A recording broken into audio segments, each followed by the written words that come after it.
नाम से ही पकड़ लेंगे। ये कह रहा है ना कि उष्मा छेपी, मतलब कि उष्मा छेपी मतलब ये मत याद रखिए। आप याद रखिए कि उष्मा फेंकी। यहाँ पे ये कह रहा है ना कि उष्मा छेपी, तो हम लोग याद करेंगे उष्मा फेंकी। मतलब क्या? ये अभिक्रिया दोस्तों होगी ना जब, तो उष्मा बाहर निकलेगी।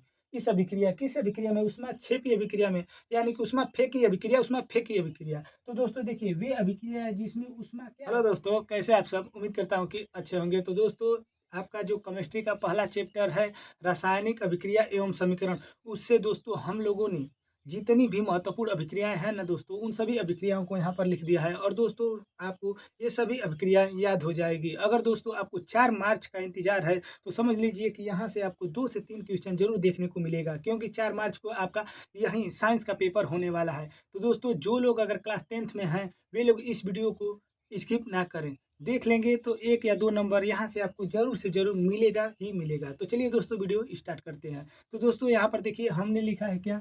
तो हमने लिखा है अभिक्रिया, यानी कि सबसे पहले ही हम लोग जान लेते हैं कि अभिक्रिया होता क्या है, यानी कि अभिक्रिया किसे कहते हैं।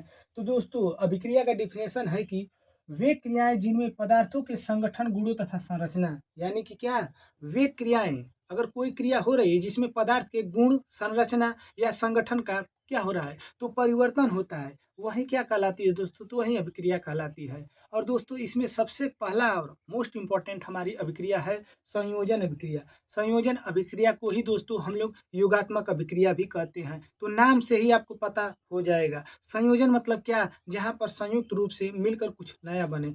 योगात्मक मतलब क्या? योगात्मक मतलब जुड़ना। तो देखिए दोस्तों, इसका डिफिनेशन है, संयोजन अभिक्रिया का डेफिनेशन है कि वे क्रियाएं, वे अभिक्रियाएं जिनमें 2 या 2 से अधिक पदार्थ, यानी कि कहीं पर भी दोस्तों, जब 2 या 2 से अधिक पदार्थ मिलकर एक नए पदार्थ का निर्माण करेंगे ना दोस्तों, तो वही आपका कहलाएगा योगात्मक अभिक्रिया, जिसे हम लोग कहते हैं संयोजन अभिक्रिया। तो दोस्तों देखिए, यहाँ पर हमने लिया है क्या? तो हमने लिया है सल्फर, जिसे हम लोग गंधक बोलते हैं। तो ध्यान दीजिएगा, गंधक को अगर ऑक्सीजन की उपस्थिति में जलाते हैं ना दोस्तों, तो वहां से हमको मिलता है सल्फर डाइऑक्साइड। यानी कि जब हमने एक सल्फर ले लिया और उसको क्या किया, उसको ऑक्सीजन की उपस्थिति में जलाया, तो जब ऑक्सीजन की उपस्थिति में जलाया तो हमें नया पदार्थ मिला, क्या? Sulphur dioxide. अब दोस्तों चलिए दूसरा एग्जाम्पल देख लेते हैं। तो दोस्तों देखिए, यहाँ पर हम लिए हैं क्या? CaO, जिसे हम लोग कहते हैं कैल्शियम ऑक्साइड। क्या कहते हैं? Calcium oxide. और दोस्तों, आप ये भी जानते होंगे कि कैल्शियम ऑक्साइड को बिना बुझा हुआ चूना कहते हैं। बिना बुझा हुआ चूना, जैसे इसमें हम लोग क्या डालेंगे, तो जैसे ही दोस्तों इसमें हम लोग H2O यानी कि जल मिलाते हैं ना दोस्तों, तो ये नया पदार्थ बन जाता है। और नया पदार्थ में बनता है क्या? तो सोडियम हाइड्रोक्साइड बन जाता है। तो यही सोडियम हाइड्रोक्साइड बन गया।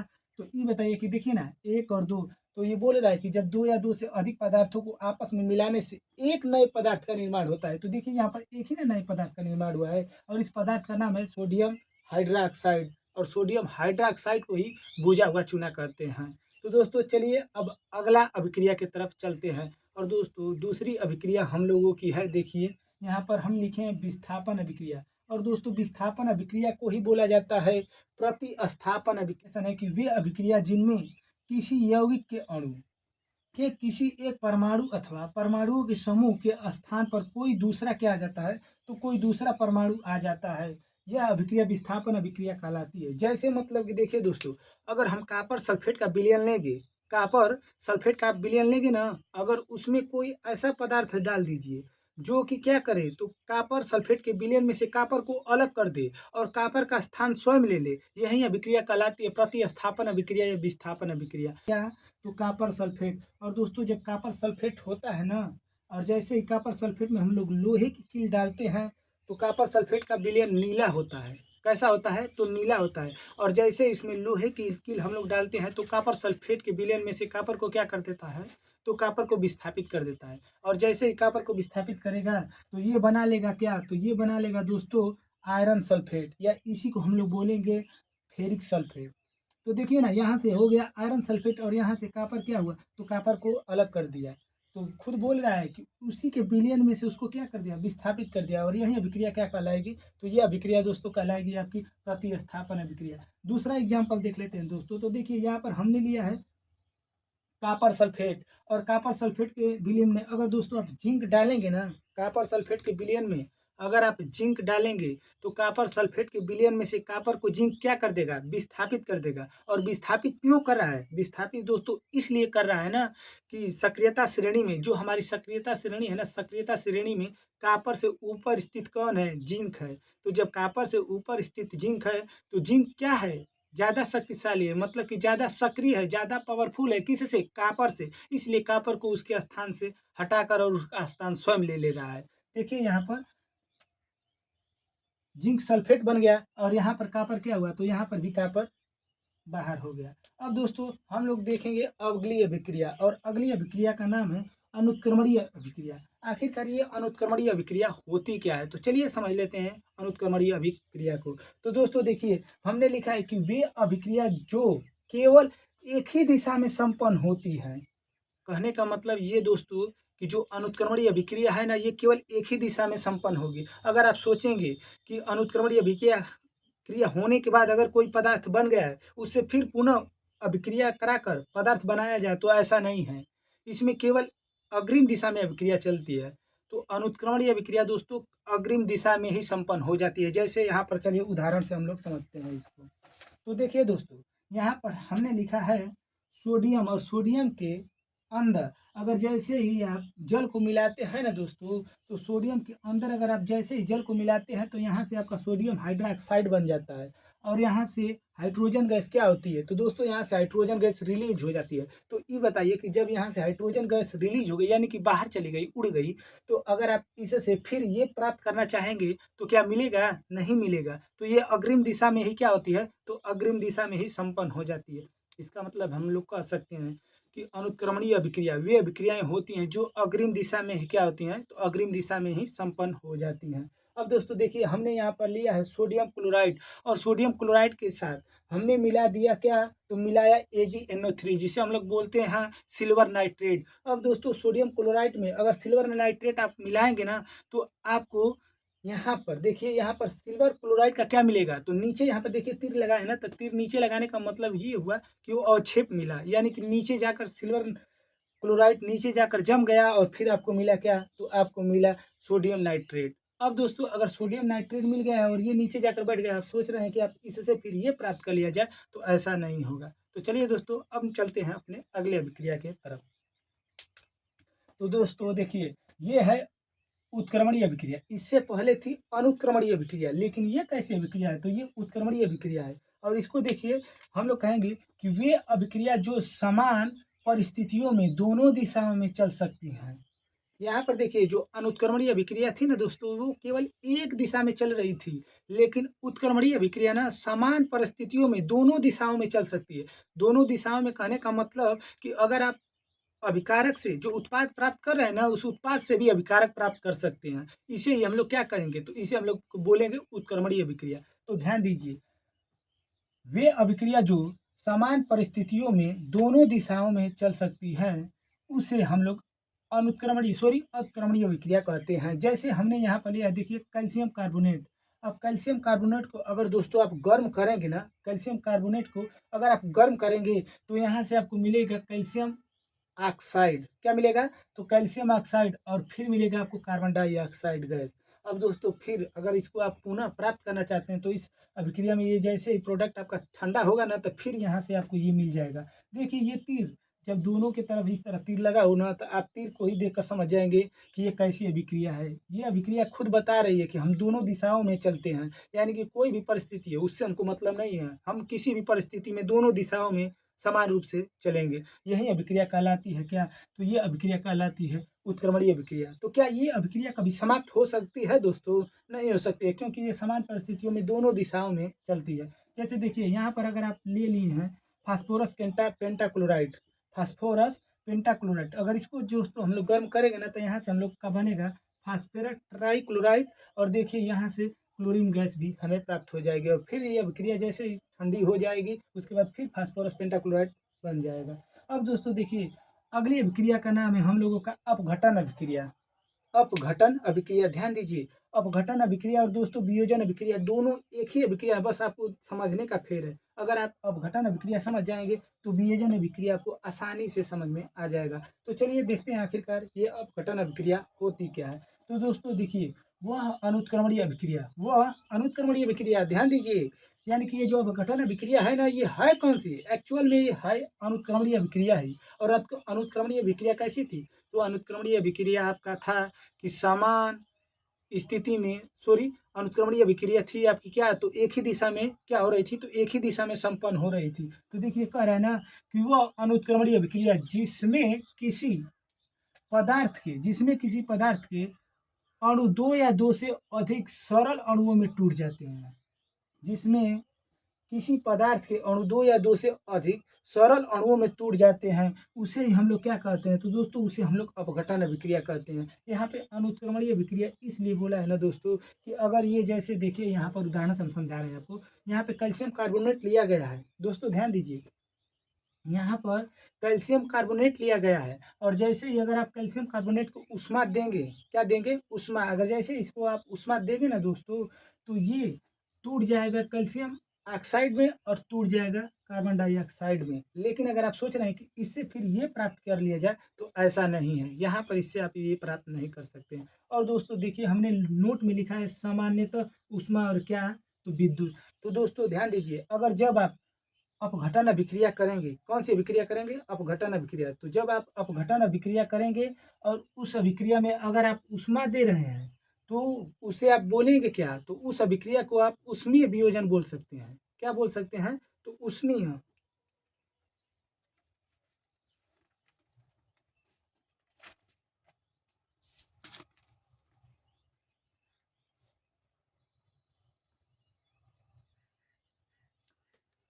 तो दोस्तों वहां पर आप उसको उष्मीय अपघटन अभिक्रिया बोल सकते हैं। ध्यान दीजिए, जब आप उष्मा देंगे अपघटन अभिक्रिया में, जब किसी को आप उष्मा देंगे तो उसको आप बोलेंगे उष्मीय अपघटन अभिक्रिया। यानी कि ये कौन सी अभिक्रिया का उदाहरण है? तो दोस्तों ये आपका उष्मीय अपघटन अभिक्रिया का उदाहरण है। और जैसे देखिए नीचे हमने अगर जल लेंगे और उसमें विद्युत धारा प्रवाहित कर देंगे ना दोस्तों, तो वो दो भागों में टूट जाएगा। और दो भाग में किस में टूटेगा? तो एक हाइड्रोजन में टूट जाएगा और एक ऑक्सीजन में टूट जाएगा।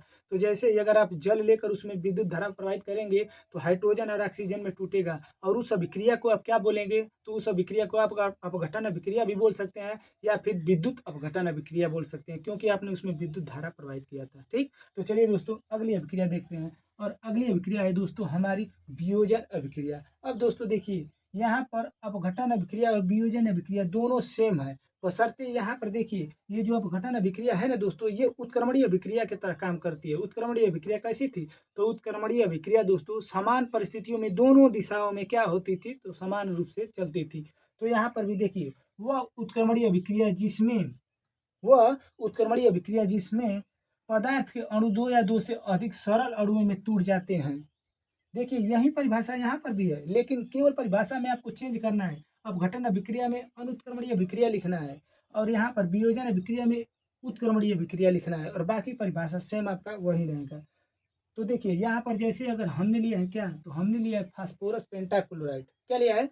Phosphorus pentachloride. अब फास्फोरस पेंटाक्लोराइड को अगर दोस्तों हम लोग गर्म करेंगे ना, तो देखिए आपको मिलेगा क्या? तो मिलेगा फास्फोरस ट्राइक्लोराइड और यहाँ से मिल जाएगा क्लोरीन, और ये फिर इससे ये बन जाएगा, क्योंकि ये तीर दर्शाता है। जैसे यहाँ पर भी कर लीजिए दोस्तों, ये तीर दर्शाता है कि हम दोनों तरफ चलने वाले हैं। यानी कि हमसे आप प्रोडक्ट से रिएक्टेंट प्राप्त कर सकते हैं और रिएक्टेंट से प्रोडक्ट भी प्राप्त कर सकते हैं, यानी कि हम दोनों दिशाओं में चलते हैं। और यहाँ पर दोस्तों देखिए हमने लिया है क्या? तो लिया है अमोनिया क्लोराइड। अगर दोस्तों अमोनिया क्लोराइड को आप गर्म करेंगे ना, तो यहाँ से आपको अमोनिया मिलेगा और यहाँ से HCl यानी कि हाइड्रोक्लोरिक अम्ल मिलेगा। अब दोस्तों चलिए हम लोग चलते हैं अपने नेक्स्ट क्वेश्चन की तरफ। तो देखिए दोस्तों हमारी अगली अभिक्रिया बहुत इंपॉर्टेंट है। ये आप वेरी वेरी यानी कि VVI कर सकते हैं दोस्तों कि ये बहुत ज़्यादा इंपॉर्टेंट है। ये अभिक्रिया आपको जरूर से जरूर देखने को मिलेगी। तो दोस्तों देखिए यहाँ पर हम लिखे हैं उपचयन और अपचयन अभिक्रिया। यानी कि उपचयन और अपचयन अभिक्रिया होती क्या है? तो दोस्तों अगर आप उपचयन जान गए तो अपचयन समझ लेंगे। तो अगर दोस्तों आप उपचयन जान लिए तो अपचयन अपने आप में समझ जाएंगे। तो चलिए हम आपको बताते हैं आखिरकार अपचयन को पहचानने की ट्रिक। अपचयन आप कैसे पहचानेंगे? तो जब भी दोस्तों अगर आपसे अपचयन अभिक्रिया पूछी जाए, तो केवल आपको 3 अ याद करना है। क्या करना है? तो 3 अ याद करना है अपचयन अभिक्रिया में। जैसे देखिए यहाँ पर अगर दिखाई दे रहा होगा, तो हम लिखे हैं अपचयन अभिक्रिया में अ से अपचयन, अ से हम कह सकते हैं अलगाव, और अ से ऑक्सीजन। यानी कि दोस्तों ध्यान दीजिए, यहाँ पर हम ये बताना चाहते हैं आपको कि अपचयन अभिक्रिया में ऑक्सीजन का क्या होता है, तो अलगाव होता है, मतलब कि ऑक्सीजन का ह्रास होता है। और जिस अभिक्रिया में दोस्तों ऑक्सीजन निकल जाए उसे आप अपचयन अभिक्रिया बोलेंगे। अपचयन अभिक्रिया को एक बार और से ध्यान से सुन लीजिए कि अगर आपसे अपचयन अभिक्रिया पूछे तो आपको 3 गो अ याद रखना है। अ से हो जाएगी अपचयन अभिक्रिया, और अपचयन अभिक्रिया में दोस्तों ऑक्सीजन का क्या होता है, तो अ से अलगाव होता है। यानी कि अपचयन अभिक्रिया में ऑक्सीजन का अलगाव होता है। तो उपचयन अभिक्रिया में क्या होगा दोस्तों, तो उपचयन अभिक्रिया में ऑक्सीजन का वृद्धि होगा, क्योंकि हम बता रहे हैं कि ये दोनों एक दूसरे के विपरीत हैं। तो आपको केवल अपचयन अभिक्रिया याद रखना है, उपचयन तो ऑटोमेटिक याद हो जाएगा। तो अपचयन अभिक्रिया में भी आपको 3 शब्द याद रखने हैं। 3 शब्द क्या, 3 अक्षर, वो भी क्या, केवल अ। यानी कि अपचयन अभिक्रिया में ऑक्सीजन का क्या होता है, तो अलगाव होता है। यही दोस्तों आपकी हो गई क्या, अपचयन अभिक्रिया। जैसे यहाँ पर देखिए उदाहरण में हमने लिखा है क्या, तो हमने लिखा है कॉपर। अगर दोस्तों कॉपर में अगर आप ऑक्सीजन जोड़ रहे हैं, तो ये बताइए कि यहाँ पर तो ऑक्सीजन का ह्रास नहीं हो रहा है, यहाँ पर तो ऑक्सीजन आकर जुट रहा है। तो जब दोस्तों यहाँ पर ऑक्सीजन आकर जुट रहा है, तो ये अपचयन अभिक्रिया है कि उपचयन अभिक्रिया है। हाँ, अब सही बात पकड़ रहे हैं आप लोग। यहाँ पर उपचयन अभिक्रिया है दोस्तों, क्योंकि उपचयन अभिक्रिया में ऑक्सीजन की वृद्धि होती है। तो देखिए ना, यहाँ पर कॉपर ऑक्साइड बन गया, यानी कि ऑक्सीजन की वृद्धि हो गई। तो यहाँ पर कौन सी अभिक्रिया कहलाएगी, तो यहाँ पर आपकी उपचयन अभिक्रिया कहलाएगी। अब दोस्तों देखिए, यहाँ पर जिंक ऑक्साइड आप लिए और उसमें एक गालक, जिसे हम लोग सी है ना दोस्तों, ये कार्बन यहाँ पे गालक के रूप में कार्य कर रहा है। तो जैसे ही आपने जिंक ऑक्साइड में कार्बन को मिलाया, गालक को मिलाया, तो ये क्या काम किया, यहाँ से जिंक धातु को अलग कर दिया और यहाँ से कार्बन मोनोऑक्साइड बना लिया। तो देखिए ना, यहाँ से अलगाव हो रहा है कि नहीं, यहाँ पर देखिए केवल जिंक बचा है, यहाँ पर है आपका ऑक्सीजन नहीं है, ऑक्सीजन अलग हो गया। तो जब ऑक्सीजन अलग हो गया तो वह अभिक्रिया आपकी क्या कहलाएगी, तो वह अभिक्रिया आपकी अपचयन अभिक्रिया कहलाएगी। अब दोस्तों देखिए, इस बात को आप ध्यान से सुनिएगा कि जहाँ पर अपचयन और उपचयन दोनों अभिक्रिया किसी एक साथ अगर आपको किसी समीकरण में दिखाई दे दोस्तों, तो उसे बोलते हैं रेडॉक्स अभिक्रिया। यानी कि रेडॉक्स अभिक्रिया किसे कहते हैं, तो जहाँ पर उपचयन और अपचयन दोनों अभिक्रिया एक समान रूप से होती हैं, वहाँ पर रेडॉक्स अभिक्रिया कहलाता है। तो रेडॉक्स अभिक्रिया को आप याद रखिएगा। अब अगली अभिक्रिया है दोस्तों हमारा ऊष्मा क्षेपी, और एक है ऊष्मा शोषी। तो इसमें तो नाम से ही पकड़ लेंगे, ये कह रहा है ना कि ऊष्मा क्षेपी, मतलब कि ऊष्मा क्षेपी मतलब ये मत याद रखिए, आप याद रखिए कि ऊष्मा फेंकी। यहाँ पे ही कह रहा है ना कि ऊष्मा क्षेपी, तो हम लोग याद करेंगे ऊष्मा फेंकी मतलब क्या, ये अभिक्रिया दोस्तों होगी ना जब, तो ऊष्मा बाहर निकलेगी। इस अभिक्रिया किस अभिक्रिया में, ऊष्मा क्षेपी अभिक्रिया में, यानी कि ऊष्मा फेंकी अभिक्रिया। तो दोस्तों देखिए, वे अभिक्रिया है जिसमें ऊष्मा क्या हो, निर्मुक्त हो, मतलब कि ऊष्मा निकले, उस अभिक्रिया को हम लोग बोलेंगे ऊष्मा फेंकी अभिक्रिया, मतलब उसमें क्षेपीय अभिक्रिया। तो दोस्तों देखिए, यहाँ पर जब हम लोग ये कार्बन या कह लीजिए कि ग्रेफाइट, जो कार्बन का एक अपरूप है, इसको अगर हम लोग ऑक्सीजन की उपस्थिति में जलाते हैं ना दोस्तों, इसको ग्रेफाइट को अगर आप ऑक्सीजन की उपस्थिति में जलाते हैं, तो आपको 94 किलो कैलोरी ऊर्जा क्या होती है, तो प्राप्त होती है। तो यहाँ पर ये बताइए कि उसमें आपको प्राप्त हुई, तो आप बताएँगे कौन सी अभिक्रिया? हाँ, ऊष्माक्षेपी अभिक्रिया, मतलब ऊष्माक्षेपी अभिक्रिया। ऊष्माक्षेपी अभिक्रिया में ऊष्मा का क्या होता है? तो ऊष्मा निर्मुक्त होती है, मतलब ऊष्मा निकलती है। और देखिए अगली अभिक्रिया है ऊष्माशोषी अभिक्रिया। इसमें आप ऊष्मा देंगे, इस अभिक्रिया को कराने के लिए क्या करेंगे? तो आपको ऊष्मा देना पड़ेगा। इस अभिक्रिया को कराने के लिए आपको ऊष्मा देना पड़ेगा। जैसे देखिए, जहाँ पर ऊष्मा क्या हो, अवशोषित हो, मतलब कि उस अभिक्रिया को कराने के लिए खुद आपको ऊष्मा देनी पड़े, उस अभिक्रिया को हम लोग बोलेंगे क्या, तो उस अभिक्रिया को बोलेंगे ऊष्मा शोषी अभिक्रिया। जैसे में देखिए यहाँ पर दोस्तों, फास्फोरस पेंटाक्लोराइड को अगर आप फास्फोरस पेंटाक्लोराइड बनाना चाहते हैं ना, तो उसके लिए आपको ऊष्मा क्या करना पड़ेगा, ऊष्मा देना पड़ेगा। सॉरी दोस्तों, अगर फास्फोरस पेंटाक्लोराइड को अगर आपको तोड़ना होगा, अगर आप इसको तोड़ना चाहते हैं ना दोस्तों, तो उसके लिए आपको ऊष्मा देना पड़ेगा। और जैसे ही आप उसको ऊष्मा देंगे, तो ऊष्मा ले रहा है ना, बताइए ऊष्मा ले रहा है, तो होगा क्या, तो फास्फोरस ट्राइक्लोराइड और क्लोरीन यहाँ से टूटेगा। अब दोस्तों, अगर आपको यह वीडियो अच्छी लगी हो, तब वीडियो को लाइक शेयर एंड सब्सक्राइब कर सकते हैं। तो दोस्तों मिलते हैं नेक्स्ट वीडियो में, तब तक के लिए नमस्कार, जय हिंद, वंदे मातरम।